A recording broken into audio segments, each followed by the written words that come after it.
Bon, aujourd'hui, je vous parle d'un sujet très fréquent, c'est qui est l'énurésie nocturne chez le petit enfant ou faire pipi au lit.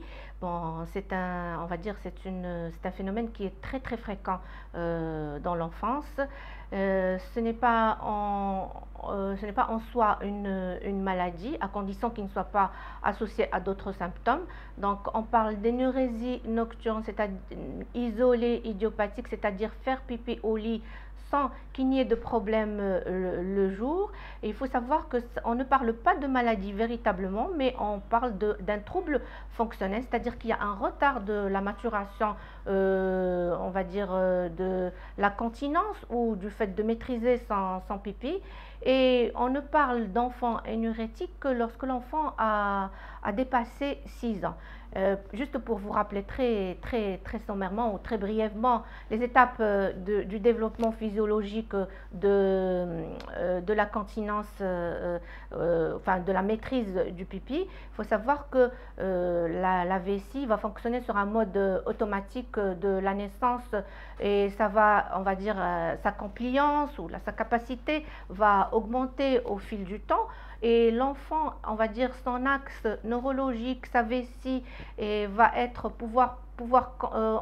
en semi-contrôle vers l'âge de 2 ans, 18 mois, surtout pour le caca. C'est pour ça que je conseille aux mamans qu'un enfant a tous les ingrédients ou a toutes les conditions pour retenir ou plutôt faire caca ou se vider dans le pot à partir de 18 mois. C'est-à-dire commencer déjà par ça et commencer aussi par enlever les couches à l'âge de 2 ans, surtout le jour. Et là, proposer au bébé d'aller faire pipi, cette proposition ne doit pas se faire, on va dire, de façon très agressive ou de façon, il ne faut pas l'obliger quand il ne veut pas, parce que c'est normal pour un bébé qui n'a pas encore connu, il peut avoir peur, il faut pas le mettre dans les toilettes, parce que les toilettes, mais il faut plutôt le mettre sur un pot dans les toilettes, pas n'importe où, et lui proposer de façon, on va dire, très douce et pour ne pas non plus tomber dans l'éducation très rigide et là aussi être responsable d'autres soucis comme des enfants qui se retiennent trop ou des enfants qui font pipi. Donc, cette énurésie nocturne, il faut savoir qu'il y a deux entités ou qu'il y a et qu'il faut bien discerner entre deux choses bien différentes. La première, c'est quand l'énurésie ou faire pipi au lit ne survient que la nuit. Et le jour, l'enfant est propre, c'est-à-dire qu'il arrive à il arrive à être continent, il arrive à maîtriser sa miction, il arrive et qu'il n'y a pas et une autre entité qui est l'énurésie, c'est-à-dire que l'enfant va faire pipi au lit le jour, plutôt le soir, et il va avoir des symptômes le jour à type d'urgence, de fuite. C'est un enfant qui va qui ne va pas pouvoir se retenir trop longtemps. C'est un enfant dont la maman va le décrire qui s'oublie. C'est un enfant qui va gigoter ou bien qui va avoir des fuites. Donc là, c'est deux entités différentes. Aujourd'hui, je ne traite que de la première entité, c'est-à-dire l'énurésie nocturne isolée, et on appelle ça primaire et totale. Primaire, ça veut dire que l'enfant n'a jamais été propre la nuit. Total, ça veut dire que c'est un enfant qui pisse depuis toujours. Là aussi, parce que dans notre recherche diagnostique, quand il y a une énurésie secondaire, c'est-à-dire l'enfant a été propre pendant une période de plus de 6 mois et s'il recommence à pisser, là, il faut s'inquiéter, il faut rechercher autre chose. Comme je vous ai dit, l'énurésie primaire nocturne, total isolé est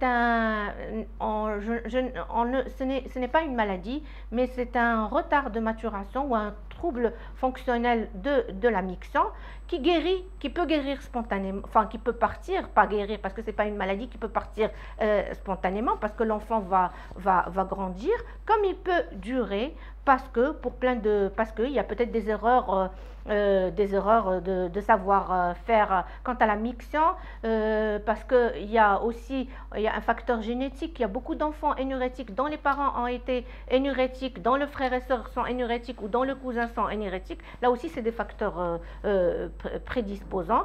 Donc si on s'amuse à faire des enquêtes chez des enfants qui sont en CP, on va trouver que 10% des enfants de l'âge de 6 ans ou 7 ans vont avoir une énurésie nocturne monosymptomatique isolée. Pour vous dire que c'est un trouble qui est très fréquent, mais c'est une chose qui est occultée et qui n'est pas, comment dire, facilement avouée par les parents ou par l'enfant, parce que ça relève du tabou, ça relève des parties génitales, donc c'est intime,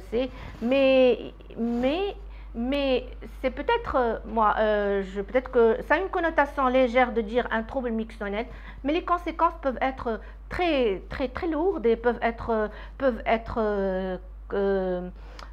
conséquentes sur le plan psychologique, parce que l'enfant peut déprimer, peut avoir de l'autodépreciation, il s'auto-déprécie, les parents les mamans sont fatiguées, elles en ont marre de faire ça sent le pipi, ça va limiter leur vie sociale et la vie sociale de l'enfant qui ne peut faire ni de pyjama party, ni partir en colonie de vacances, ni aller même dans un hôtel, ni même aller en classe verte. Je connais beaucoup d'enfants qui paniquent parce qu'ils vont partir en classe verte et qui font toujours pipi au lit. Et puis les parents aussi, ça les limite dans leur vie sociale. Ils ne peuvent pas aller en famille, ils ne peuvent pas aller pour plein de choses parce que leur enfant risque de faire pipi et c'est très gênant. Et puis, c'est fatigant.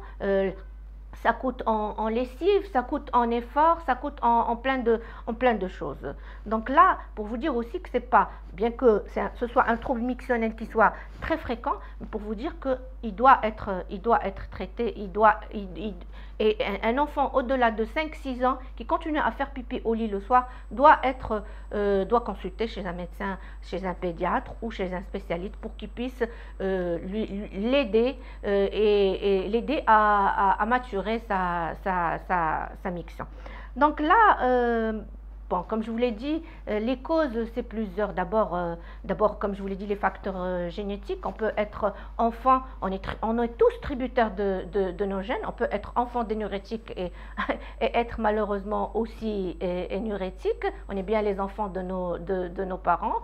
Et puis, il y a aussi parfois le laxisme concernant l'éducation sphinctérienne, parce qu'on assiste de plus en plus que les mamans travaillent, parfois elles ne travaillent pas, mais c'est le boom des couches jetables. Bon, on ne fait pas trop d'efforts, on ne se casse pas trop la tête, bon, on change la couche, on en remet une autre, et on oublie que cet enfant doit enlever les couches à un certain âge, donc on le laisse partir à la crèche ou partir à l'école, partir en petite section. Il y a des enfants qui à 4-5 ans portent encore des couches le jour, chose que je trouve moi inhabituelle.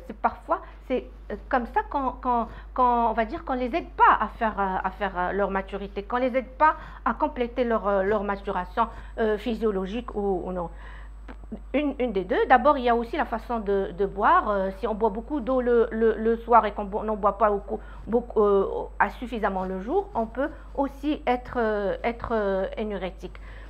Donc, comme je vous l'ai dit, cette énurésie peut guérir spontanément. Par exemple, il y a 10%, je vous ai dit, à 6 ans, il va y en avoir moins à 7 ans, il va y en avoir, mais il y a des énurésies qui résistent, qui persistent jusqu'à l'âge de 14-15 ans. Et là, c'est des énurésies qui sont plus. Donc, je vous ai dit, c'est vrai qu'il y a les énurésies, celles qui sont plus fréquentes ne sont pas dues à des facteurs psychologiques, mais il y en a d'autres qui sont secondaires à des facteurs psychologiques, et ça c'est le rôle du médecin de faire on va dire le débrouiller, de faire le tri entre ce qui est, mais les conséquences psychologiques peuvent l'être. Donc on va passer au conseil. Donc ce que je conseille pour tout enfant, pour tout bébé de 18 mois, c'est que le maman essaie de commencer à le mettre au pot sans enlever les couches complètement, déjà à l'âge de 18 mois. Après le manger, à chaque fois que le bébé mange, il faut lui proposer le pot dans les toilettes, pas n'importe où. Si ça ne va pas marcher du premier coup, il faut il faut être, comment dire, patient, reproposer. Ça peut pas marcher du premier coup, comme ça peut ne pas marcher du premier coup. Il ne faut pas désespérer, ça va venir, tout y est. Si l'enfant n'a pas de soucis, on va dire, de neurologique ou psychomoteur, et en principe, tous les enfants deviennent continents à l'âge vers 2 ans, 3 ans. Donc, on propose le pot pour le caca d'abord, et à l'âge de 2 ans, il faut commencer, on garde toujours les couches à l'âge de 18 mois le soir et à l'âge de 2 ans. À l'âge de 2 ans, on commence par enlever les couches le jour, et la nuit, on enlève les couches à l'âge de 3 ans, et les mamans peuvent le faire à l'occasion d'un week-end ou à l'occasion de vacances scolaires, comme elles sont plus présentes. Et pour la manière de boire, il faut conseiller aux mamans de donner à boire abondamment aux enfants le jour. Pourquoi? Parce que si les enfants boivent suffisamment le jour, ils n'auront pas d'envie de boire le soir. Par conséquent, ils ramènent la quantité importante la quantité suffisante de liquide à leur organisme. Il faut qu'ils arrêtent de boire 1 heure avant le coucher. Il faut qu'ils ne boivent pas de boissons diurétiques, c'est-à-dire qui fait pisser beaucoup, comme le thé ou le café ou les sodas. Il faut pas qu'ils prennent trop de trucs salés comme les chips ou trop de trucs sucrés, parce que ça donne envie de boire, ça donne soif et ça donne envie de boire. Moi, je ne dis pas d'être trop rigide et d'arrêter. Par exemple, dans ces périodes de chaleur, si l'enfant veille un peu ou s'il est assoiffé, on ne va pas quand même le déshydrater, on va lui donner et lui proposer de faire pipi, d'aller au petit coin, toutes les 2 heures, toutes les 3 heures. C'est comme si on faisait de l'éducation de sa miction, de l'éducation vésicale, d'accord?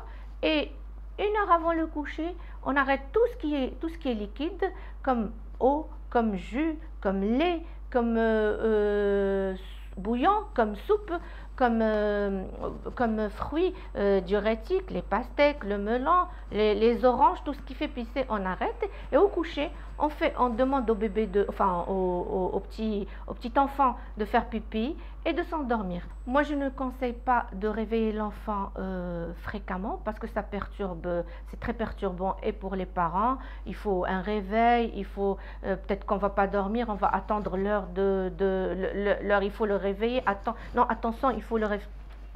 Ça perturbe ces petits bouts de chou. Donc je propose pas, sauf si l'enfant dort très tôt et qu'il y a un adulte qui se réveille un peu plus tôt le matin et l'enfant va encore dormir. Là, on pourrait le réveiller à condition qu'il le prenne bien que ça, parce qu'il y a des enfants qu'on réveille et même s'ils vont aux toilettes, ils ne font pas pipi. Dans la majorité des cas, on propose ces conseils. C'est valable pour tous les enfants, même les enfants qui ne sont pas énurétiques. C'est valable pour la bonne éducation mictionnelle ou la bonne éducation de la vessie.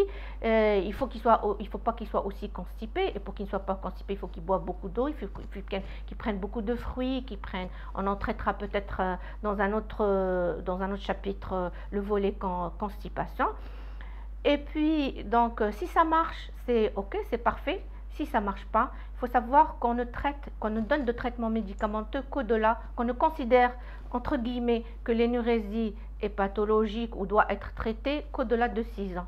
D'accord? Traitement médicamenteux, en principe, qui a fait ses preuves et qui a très peu de pourcentage de cas rebelles ou de cas résistants aux conseils et aux traitements médicamenteux. Il y a aussi des petits trucs à conseiller, c'est-à-dire qu'il n'y a pas de port de couche. Les couches sont interdites. À partir de l'âge de 3 ans, il ne faut plus mettre de couche. Je sais que les mamans sont parfois excédées, qu'elles viennent me dire non, il fait froid l'hiver, il n'y a pas comment sécher, c'est trop, il va... Donc là, pas de couche. Si vous voulez que votre enfant arrête de faire pipi le soir, il faut enlever les couches, le soir, d'accord? Et puis, si au cas où il y a deux manières de faire, il ne faut pas être trop rébarbatif, trop punitif, trop dire que l'enfant le fait sciemment ou le fait volontairement, pas du tout. Même dans la définition, c'est une énurésie nocturne, c'est une miction involontaire. C'est une miction normale, mais qui est involontaire, qui est au-delà de vous. Donc, il ne faut jamais le punir, jamais être rébarbatif et ne pas être aussi non plus trop laxiste ou trop toléré. Il faut un juste milieu pour qu'il n'y ait pas encore de conséquences psychologiques sur le développement psychologique, sur l'état psychologique de cet enfant. Si le matin, l'enfant fait pipi, il faut éviter, sauf s'il a 5-6 ans, il faut l'aider dans sa douche, mais éviter les contacts corporels, c'est-à-dire lui donner sa douche ou le sécher. Et des fois même, je suis un peu dire, va dire un peu dur, mais non, un peu ferme. Je leur dis, le matin, vous leur déposez un bac de linge, un bac à linge vide dans la chambre, et s'ils font pipi, ils n'ont qu'à ramasser les draps, les couvertures, qu'à déposer tout ce qui est sale, peut-être même aller le mettre dans la machine s'ils peuvent, et qu'ils fassent surtout leur toilette tout seuls. Et il faut couvrir le lit, bien sûr, avec une alaise pour le protéger, et voilà, j'espère avoir fait le tour de la question.